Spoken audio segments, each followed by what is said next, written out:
This is He Knows His Sport, bringing you that heat and that fire. Timothy Knothead Bradley gets the biggest higgity fucking hush of the damn day. Let me say that again. Timothy Knothead Bradley gets the biggest what? Higgity fucking hush of the damn day. This guy is talking both sides of his ass. He's talking two ways out of his ass right now. What is he saying? First, he's saying there is another side of the street. Then he's saying there isn't another side of the street. Which one is it, man?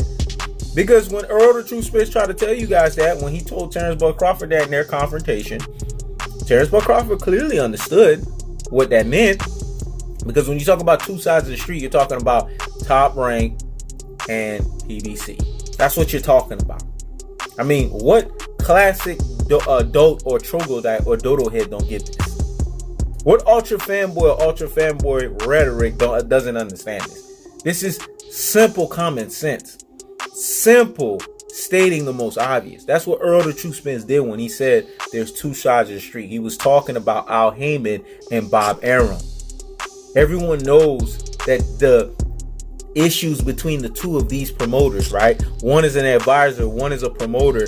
The issue between the both of them is always an issue. They're always like this, punching at each other. Everyone knows that. It was pins and needles just to make the Floyd Mayweather and the Manny Pacquiao fight. Let me say it again. It was pins and needles to make that fight. Why do you think that fight took so long? So when Errol the True Spence saying other side of the street, he's not talking about ducking. You have to be a dodo head at the highest level to understand it. He's talking about the obstacles. Because in boxing, there's so many sanctioning bodies, so many different promoters, so many different, you know what I'm saying, divisions, so many of bullshit. And you gotta go through this bullshit if you want to make, especially super fights to happen. That means the money has to make sense. The promoters got to be happy. The fighters got to want it. You know, there's a lot that's involved.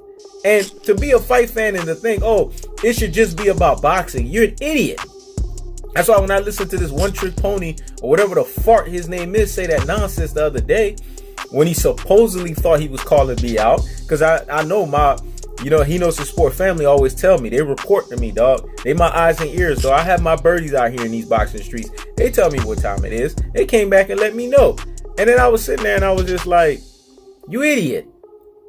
To seriously think that boxing is just strictly about what happens in the square circle? Come on, man. Then you haven't been watching boxing. Because there's a financial aspect to it that has to happen. Do I care what these fighters make? No. But that's the reality. Before they step into the ring, finances have to be in order. Finances have to take care of one another. One side has to definitively be an A side. The other side has to definitively be a B side. All of that shit needs to be figured out. The logistics of that needs to be figured out before they can actually step into the ring. And these fighters are putting their lives on the line. So it would be very selfish and naive of these stupid classic dolts and these troglodytes, these dodo heads of boxing fans, to just say, oh, they should just go in there and beat each other's head off. The best should fight the best. Sounds good, right? But here's the thing. You want the best to fight the best? Then make sure the logistics of their finances match up before the best can fight the best. Because that shit ain't going to happen. These people are putting their lives on the line. Oh, I just want to see them. I'm a fight fan. No, you're selfish. Let me say it again. You're selfish. And maybe you need to do some self-evaluation of your damn self. You want these motherfuckers to step into the ring? They got to get paid for it. That's Terrence Crawford included. That's Errol the True Spence included. And that's everybody else that's involved in making the fight happen. So what the fuck are you guys talking about? This has nothing to do with ducking. It has everything to do with politics. See, and if you guys understood that the politics of boxing, you would understand this. And you wouldn't be sitting here and being mired in ultra fanboy rhetoric and ultra fanboy nonsense.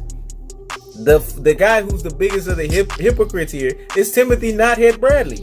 Because he understands the politics. He was a fucking boxer. Now he's sitting here because he's a commentator and he's sounding just like all of these casual fans. Or these one-trick pony narrative, right? Or these bias and lies, filled with lies, hardcore boxing fans. They're hardcore because they love the sport. But they have a one-trick pony way of seeing it.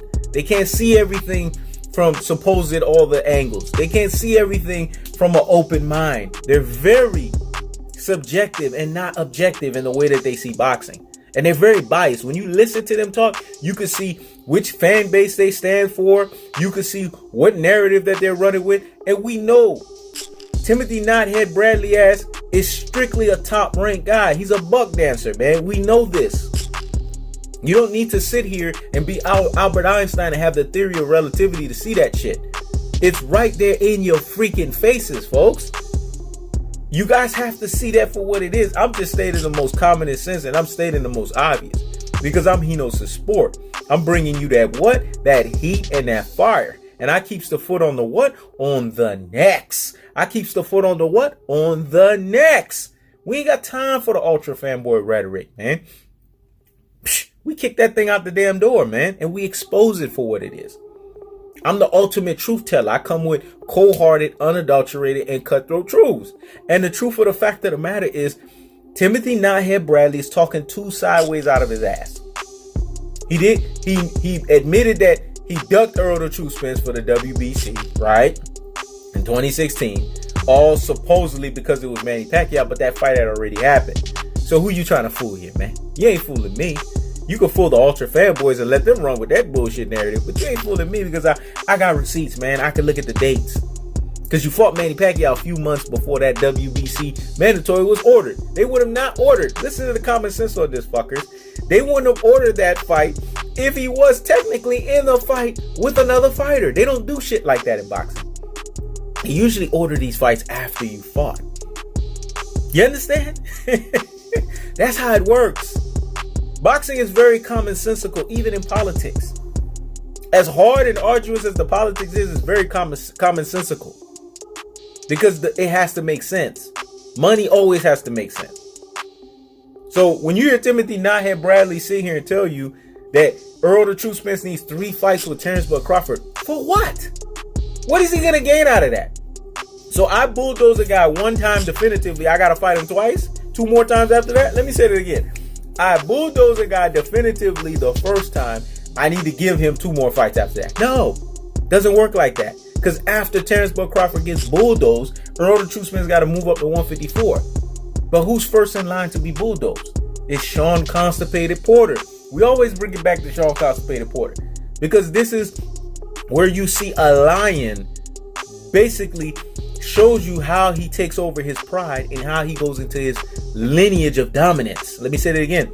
The lion takes over his pride and then he goes into his lineage of dominance. It starts with Shawn Constipated Porter. He's that beta lion that's always looking for leftover scraps. He's basically Mufasa. Yeah, that's who he is, though. He's Scar, not Mufasa, Scar. Errol the True Spence is Mufasa or Simba. They don't look for scraps. They don't need to go get these hyenas. Because anytime you pair yourself up with hyenas, it tells you that you're a beta lion. Let me say it again. Anytime that you pair yourself up with hyenas like Scar did, it shows that you're a beta lion. That's what Shawn Constipated Porter is. He's a beta lion. He has to wait for scraps. Errol the True Spence is Mufasa. He's Simba. When the hunt happens, he has to eat first, dog. Because he's leagues and shoulders above the fray. Let me say it again. He's leagues and shoulders above the fray. So when you are leagues and shoulders above the fray, you're not second to no damn body.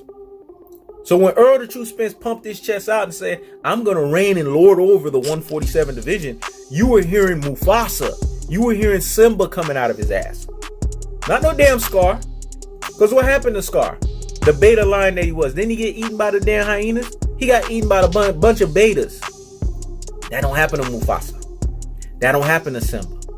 So in this fight, you got Errol the True Spence, that's Mufasa. You got Errol the True Spence, that's Simba. And you got Shawn Constipated Porter, that's Scar. You guys have seen the movie. I don't need to tell you how it ends. So you could tell me how it ends. What you think's going to happen? Shawn Constipated Porter's getting bulldozed. It's really that simple, folks. We don't even need to keep going into this. He's a second-tier welterweight. Errol the True Spence is a first-tier welterweight. He's ineffective aggression, and Errol the True Spence is tactical aggression. It's really that simple. This is He Knows the Sport. Checking out.